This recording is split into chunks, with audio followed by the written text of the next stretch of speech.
గోదావరి ఎంత పలికింది అనడానికి మీకు నేను ఒక ప్రబల సాక్ష్యం చెప్తాను. ఇప్పటికీ మీరు అంబసత్రం ఉంది భద్రాచలంలో, వెళ్ళాలి తప్పకుండా. భద్రాచలం వెళ్లి సీతారాముల్ని చూసి వచ్చేసానంటే సరిపోదు, అంబసత్రంకి వెళ్ళాలి. అంబసత్రంలో పమిడిఘంటం వెంకటరమణయ్య గారు అని చెప్పి మహానుభావుడు, పెళ్లి కూడా చేసుకోలేదు. ఆయన అంత గొప్ప అన్నదానం చేస్తుండేవారు. ఆయన అమ్మవారిని ఉపాసన చేసేవారు. అంబా అనేవారు. ఆయన నైవేద్యం పెట్టే ముందు అంతే, చుట్టూ కూర్చున్న వాళ్ళందరికీ గజ్జెల చప్పుడు వినపడేది. అమ్మవారు వచ్చేది, చప్పుడు ఒకటే వినపడేది. అమ్మవారు ఒక్కటి ఆయన కనపడేది. మీకు ఇప్పటికీ చెప్తారు, అక్కడికి అంబసత్రవు దగ్గరికి ఆయన కొండ వెనక గిన్నెలో పాలు పోసి కొండ మీదకి ఇలా చూసి సీతమ్మా అని పిలిచేవారు. పెద్ద పాము అందరూ చూస్తుండగా జర జర జర జర జర జరలాడుతూ కొండ మించి దిగొచ్చి పాలు తాగి కొండెక్కిలిపోయేది. ఒకప్పుడు ఆ పమిడిఘంటం వారు అన్నదానం చేయడానికి వంటవాళ్లు దొరకలేదు. వంటవాళ్లు దొరకకపోతే ఆయన అమ్మవారికి చెప్పారు, అమ్మ వంటవాళ్లు దొరకలేదమ్మా, సీతారామ కళ్యాణం వస్తోంది, ఎలాగమ్మా అన్నారు. అంటే అమ్మవారు అంది, బెంగ పెట్టుకోకోయ్, రామలక్ష్మణులు వచ్చి వంట చేస్తారులే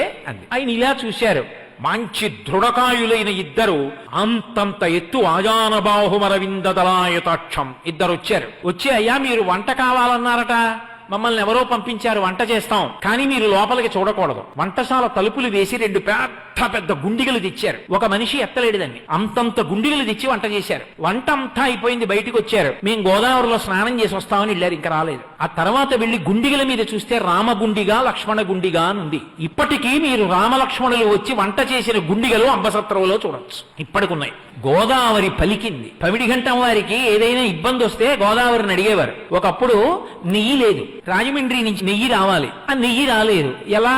ఆయనకు అనుమానం వచ్చింది, నెయ్యి లేకుండా అభిగారం ఎలా చేస్తారు, భోజనం ఎలా చేస్తారు? అందుకని ఆయన తిన్నగా గోదావరి ఒడ్డుకి వెళ్ళారు. వెళ్లి 2 బిందెలతో గోదావరి నీళ్లు తీసుకున్నారు. అమ్మ 2 బిందెలు నెయ్యి అప్పిప్పించు, నెయ్యి వచ్చిన తర్వాత నీకు ఇచ్చేస్తానన్నారు. అలాగేనంది గోదావరమ్మ. ఆయన ఇంటికి తెచ్చారు. తెచ్చి గోదావరి నీళ్లు కదండి, గోదావరి నీళ్లు కదండి, నెయ్యి ఏమిటండి అన్నారు. వడ్డన మొదలెట్టండ్రా అన్నారు. అన్నీ వడ్డించి అభిగారం చేయడానికి ఆ బిందెలో ఇలా ఉద్ధరిని ముంచారు. నెయ్యి అయిపోయింది 2. ఆ తర్వాత రాజమండ్రి నుంచి నెయ్యి వచ్చింది. 2 నేతి బిందెలు పట్టుకెళ్ళి, అమ్మ అప్పుచ్చుకున్నాను కదా, పుచ్చుకోని ఇచ్చేశారు. గోదావరిలో కలిపేశారు. నేను అందుకే మీతో మనవి చేస్తున్నా, గోదావరి తల్లి పలుకుతుంది. ఎందరికో పలికింది ఆవిడ. ఆవిడ కడుపులో లక్ష్మీ నృసింహ స్వామిని పెట్టుకుంది. ఆవిడ కడుపులో ఇన్ని పెట్టుకుంది.